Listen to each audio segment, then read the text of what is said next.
Hi, my name is Brooke Engel, and I've been working with Breathe Partners for 4 years. When I first came to Haiti, it was my first time internationally. I knew nothing about poverty. I knew nothing about what it meant to be a helping hand in poverty, and even what the idea of Toxix Charity meant. Like a lot of people, I came to Haiti just ready to give, ready to just be the hands and feet of Jesus, and I was so pumped to get started, like how a lot of people probably feel when they come to a place like this. In Haiti, on average, 70% of the population is unemployed. And the other part of that, by law, minimum wage is only $5 a day. That's not $5 an hour, that's $5 a day. You can't feed all of your kids that. You can't send your kids to school, which costs a fortune. You can't get taxis and get transported different places on $5 a day. That number just doesn't even make sense.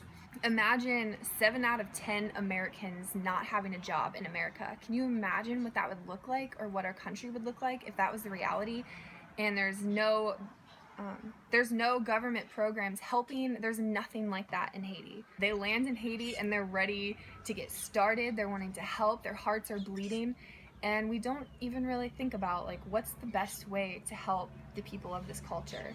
For example, people will come to Haiti and they're thinking, okay, people need shoes, people need clothes, which sometimes can be the case, but for the most part, we're not lacking in shoes or clothes in Haiti. If you walk through market, you see like mounds of clothes and you see shoes everywhere. So it's not that we don't have those things here, it's that people are just assuming that's maybe what people need. So what could maybe be a better option is buying what is already here, so people can have those things coming out of their own country and uplifting those businesses that are already here. There's been a lot of things in the past where, for instance, after the earthquake that killed over 200,000, 300,000 people in 2010, what people assumed people needed was rice, which was maybe true, but instead of buying that rice and giving it to Haitians in the country, they were importing the rice. And what ended up happening is they put out people who had rice businesses, and that affected probably hundreds and hundreds and hundreds of people because of just giving things away, which is good. People needed food, but it ended up just hurting the long term. For Christmas, we had a backpack initiative where all of the sponsored kids got a backpack from their sponsor in America or Canada, and it had like a bunch of little goodies in it for school or just for life, so like combs and hair gel and things like that.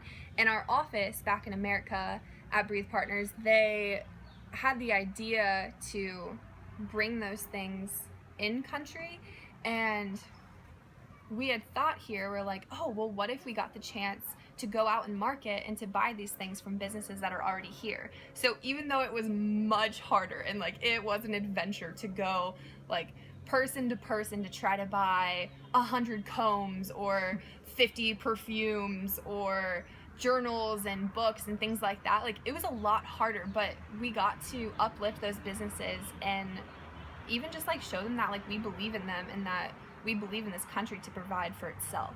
Something that I personally have done that has ended up resulting in Toxix Charity was, I had a friend a couple years ago who, she needed to get out of an abusive home, and she has kids, and it was just really important that she got into a new place, but she didn't have a job. So what we did is we came alongside her and helping her with her rent, but what ended up happening was the landlord found out that there were foreigners helping her, and so they ended up charging more, and they ended up making her charge more often than if there wasn't a foreigner involved. So helping people, it starts with a big heart, and like a lot of times, like it's like, I know that Jesus told me to do this, which is like great, and there are a lot of times where Jesus is like, yes, go help this person, but it is really important that we step back and we think, okay, what could potentially be best for this situation, and how can I come alongside the Haitian, uplift them, give them dignity, so we're just setting them up to win. And so things like the story that I just said don't happen. Like, how can we do those things better? Hi, my name is Stephanie Taylor, and I work with Breathe Partners. I've been here for about 5 years. I work with Brooke in the Compassion Corps program. And when I came here, I first came on a team for a week. So I totally know that feeling of going to a place to help. The reason I even care about international mission is when I was younger in high school, I used to go on mission trips into the inner city or into places with homelessness or into areas in Appalachia where there's more poverty, even in America. And I just remember it was always just like a us versus them thing. Like we're gonna go in and like we have these bleeding hearts and it's this beautiful thing. And that same thing translated into Haiti. When I came here for a week, I remember tears just streaming down my face because all I could see was just the images right in front of me. And then I went back home and I ended up coming here for an internship, and now I'm here on staff. But in the process of that team and then coming as an intern and then coming on staff, I have learned so much. It all started with reading books like A Hole in Our Gospel, but then that led to reading a book called When Helping Hurts, which I highly recommend. And now there's a book that has even more kind of like application to it called Toxix Charity. You guys might even hear about it tonight. It's called Toxix Charity, and it's written by Robert Lupton. And now he's actually done another book to follow up with that with a little more application and different ways to kind of take the things he talks about in the first book of Toxix Charity and apply it to real life now. But through reading books like this, and by living long term and staying longer than a week and making it more than a project and making it more of a lifestyle, I started to pick up on different things, and I realized how many times we have this great heart and it's bleeding and it's awesome that we're here, but sometimes we're doing it from this heart or from these motives that we don't even realize are messy, and they're not necessarily the absolute best thing. Here at Breathe, we would love to have a day where we eventually are not needed, where our Haitian team looks at us and they're like, we love you, we'd love to have you because you're family, but we actually don't have any work for you to do. We want to get to this place where people aren't depending on us, and where it doesn't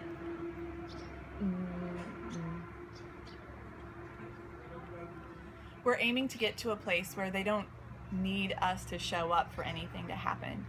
For example, if somebody comes here and the way that a ministry is sustained is by what we're bringing in our suitcase, then we're always going to be needed. How about we find some place locally where we can buy the shoes instead, and that's also going to uplift a merchant and who's probably a mom trying to support her own kids to get them into school. And if we can buy her shoes locally, then eventually that's something that's easy to pass on to our own local team. One of the things that I've learned as we talk about the topic of Toxix Charity is there's lots of really good books and there's lots of really good studies, and I'm confident that you guys are going to hear about that tonight. You guys don't have to hear about that from me. One of the things that I've learned that's really important to our team here on the ground is that we have to do a heart check constantly.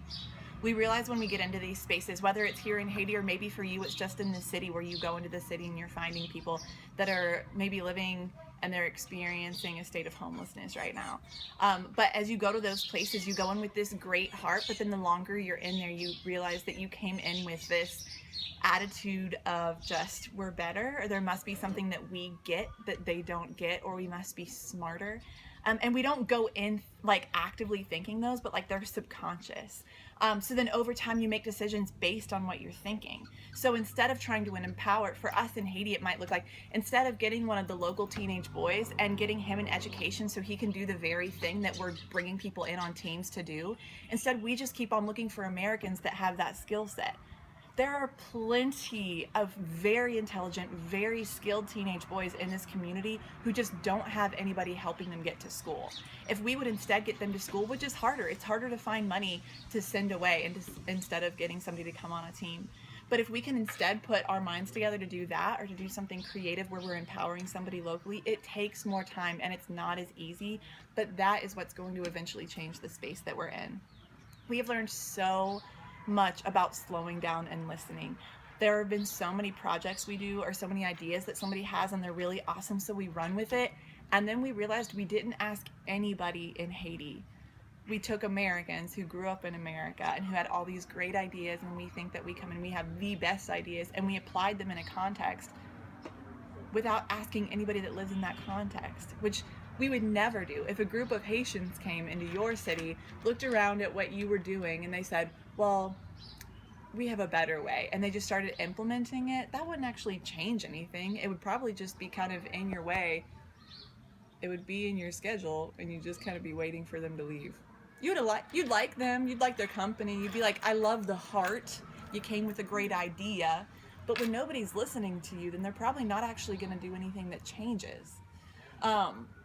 So with Toxic Charity, we've just learned so much that it's about the heart and it's about what you come in with. Stopping and listening is so important. I highly, highly, highly recommend reading books. Like the one that we mentioned, Toxic Charity. There's a book specifically about Haiti. If you're interested in examples on what happens internationally, there's a book called From Aid to Trade that was actually written by a Haitian after the earthquake, and it has case study after case study after case study of things that actually have happened in Haiti. For example, there was a cholera outbreak, and there was this school that was being funded by a local soap making company. And there's this whole story of the local soap making company that was run by a Haitian family. And there are all these things in the market that were hard for them to survive, but they kept surviving. And then eventually, this soap company was doing so well that they went into the biggest slum in the country and they started a school to get boys off the street and to stop violence in that community. So then cholera came, and a business in America donated a whole bunch of free soap, and now that soap company no longer exists, which means that school no longer exists, which means there's no education for those boys, and there's no jobs for all the families that were impacted by having a job at that soap company. Things like that happen all over Haiti, and so somebody put that all in a book called From Aid to Trade. Another book you could read is To Give or Not to Give. There's so many resources if you start looking at them, and so I want to recommend those resources to you for you guys to go figure that out on your own. But as far as when you're looking for places and you're trying to figure out, okay, so like, what's this Toxic Charity thing? Where do I even start? All of a sudden you start looking at every single nonprofit and organization and area where it looks really good to help. And you're like, well, so now how do I even figure out what's a good place to give? Or like, where do I go for my time? Look for the places that are instilling the dignity and worth in people that God put in them already. A huge way that you can tell that is social media and advertisement and marketing. As people are being marketed, or as organizations are being marketed, what stories are being told? Are they the stories that are coming from the mouths of the people being helped? Are they things that are lifting people up? Or is it kind of like a sad story and you're looking at somebody as more of an object or a project? As you guys are hearing people talk with organizations, where did they come up with their ideas? And the projects that they have, who came up with that idea? Did they go in at all before they started doing their project and figure out what already existed? Are they doing it based on a strength-based perspective? Did they go in the community and figure out what already existed? And are they trying to tap in to things that are already going on and people who already lead in the community and strengths that are already there? Or is all they're doing seeing a problem that they're trying to fix and a problem that they're trying to fix? As you just hear the way that people talk about people, if you start to just put on like kind of these ears to listen, you'll be able to tell and go like, okay, these people slowed down and they got the voice of the people first. Or maybe somebody ran ahead and they had a really, really good heart, but they haven't necessarily asked the opinion of anybody that they're helping. A huge, huge way to try to figure out, because this is kind of a monster. There's experts that are working on this who haven't figured out how to do it best. But some of the first things that you can do is check your heart first. After that, as you listen to people or you're trying to discern where to give money or where to give your time, listen to the heart of the people that are talking to you. Are they instilling dignity? Are they talking about worth? Are they assuming that the people they're helping are just as smart as they are, but maybe they just need empowered? And as you talk to people or as you listen to people, are they listening before they act? That doesn't mean that you need to do a 5-year study, but it does mean that you should probably not go into any space assuming that you're the expert in a space that you did not grow up in. So those are some things that you guys can factor in.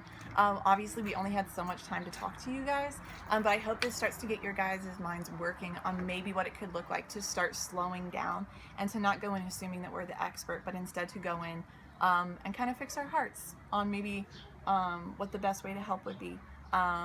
And the best way to help is usually others first instead of us charging the way. Hi, I'm Noah Hazelrig, and I also live in Haiti. And to close this video, I would just like to end with a story that is told in the book Cross-Cultural Servanthood by Dwayne Elmer.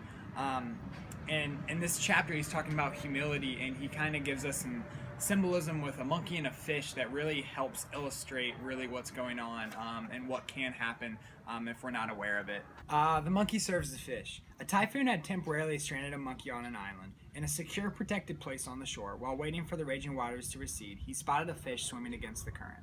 It seemed obvious to the monkey that the fish was struggling and in need of assistance. Being of kind heart, the monkey resolved to help the fish. A tree precariously dangled over the very spot where the fish seemed to be struggling. At considerable risk to himself, the monkey moved far out on a limb, reached down and snatched the fish from the threatening waters. Immediately, scurrying back to the safety of his shelter, he carefully laid the fish on dry ground. For a few moments, the fish showed excitement, but soon settled into a peaceful rest. Joy and satisfaction swelled inside the monkey. He had successfully helped another creature. So that's where the story ends, but as you can tell, the fish didn't live, and the monkey thought that he was doing a good thing. And sometimes we do that a lot when we come into a culture that we don't understand. We do things that we think are helping, and we do things that are hard for us to do and take effort for us to do, but in reality we're actually just bringing death to the things that we're helping. So yeah, we just wanted to close with that, but thank you so much for your time, and we love getting to talk to you and look forward to what you guys are going to do with the topic of Toxix Charity.